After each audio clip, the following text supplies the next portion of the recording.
বিরিয়ানি খাবেন গো কেউ? বিরিয়ানি, গরম গরম বিরিয়ানি, কাচ্চি বিরিয়ানি। আজকে রান্না করেছিলাম বিরিয়ানি। বিরিয়ানি খেতে কে না ভালোবাসি বলেন তো? তবে রেস্টুরেন্টের বিরিয়ানি আর নিজের ঘরের বিরিয়ানি যদিও রান্নার ক্ষেত্রে তফাৎ আছে, তবুও ঘরের বিরিয়ানি বেস্ট। কারণ নিজের ঘরের বিরিয়ানি রান্না করা হয় নিজের মন মতো। রেস্টুরেন্টের বিরিয়ানিতে যে মশলাগুলো দেওয়া হয় আর ঘরোয়া যে মশলাগুলো দেওয়া হয় জানি সেটা কখনোই এক না।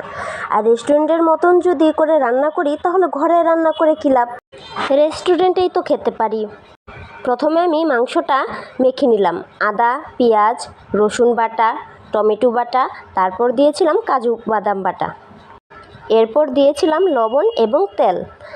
আমি মাংসটা মেখে ঢেকে রেখেছিলাম। এরপর কড়াইতে তেল বসে তাতে দিলাম তেজপাতা, এরপর পেঁয়াজটা ভালো করে ভেজে এতে দিলাম গরম মশলা। এখানে আমি ছোটো এলাচ এবং দারচিনি দিলাম। এরপর দিয়েছিলাম মেখে রাখা মাংসটা আমি ভালো করে কষিয়ে নিব। এইখানে আমি একদম অল্প পরিমাণের জল দিয়েছিলাম।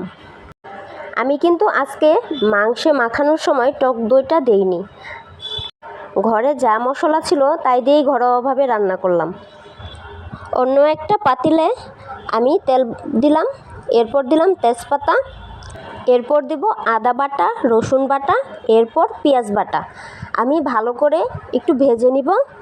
ভেজে নেওয়ার পর আমি এইখানে জল দিব। আমি এইখানে 3 কাপ জল দিয়েছিলাম। এরপর মাংসটা আমি ভালো করে কষিয়ে নিব।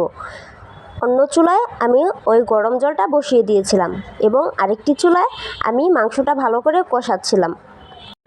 জলটা যখন গরম হয়ে যাবে তখন আমি একটি বড় এলাচ, দারচিনি আর ছোটো এলাচটা দিয়েছিলাম। এর সাথে দিয়েছিলাম কিছু লবঙ্গ। পোলাও চালটা আগে থেকেই আমি ভিজিয়ে রেখেছিলাম, ভালো করে ধুয়ে ঝরিয়ে রেখেছিলাম। এরপর আমি গরম জলে চালগুলো দিয়ে দিলাম। জলটা বলক এসে গেলেই তাতে আমি চালগুলো দিয়ে দিব। চালগুলো দিয়ে দিলাম, এরপর দিয়েছিলাম অল্প লবণ। চালগুলো হাফ সিদ্ধ হয়ে গেছে। আমি এবার চালগুলো নামিয়ে নিব। চালগুলো এমনভাবে আমি রেখেছিলাম যেন বেশি একটা সিদ্ধও না হয়, আবার বেশি একটা চালও না। অন্য একটা পাতিলে আমি মাংসটা ঢেলে নিয়েছিলাম। এরপর পোলাওটা আমি দিয়ে দিব মাংসের উপরে। এরপর 1 চামচ ঘি দিয়েছিলাম। ঘিয়ের ফ্লেভারটা আসলে বিরিয়ানিতে যদি না থাকে তাহলে মনে হয় বিরিয়ানির স্বাদটাই পাওয়া যায় না।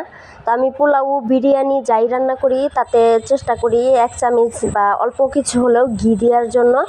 তো তারপর উপরে দিয়েছিলাম পেঁয়াজ বেরেস্তা। এরপর আমি বিরিয়ানিটা ঢাকনা দিয়ে ঢেকে দিয়েছিলাম। তো এই ছিল আমার আজকের বিরিয়ানি। কেমন লাগলো কমেন্টে জানাবেন।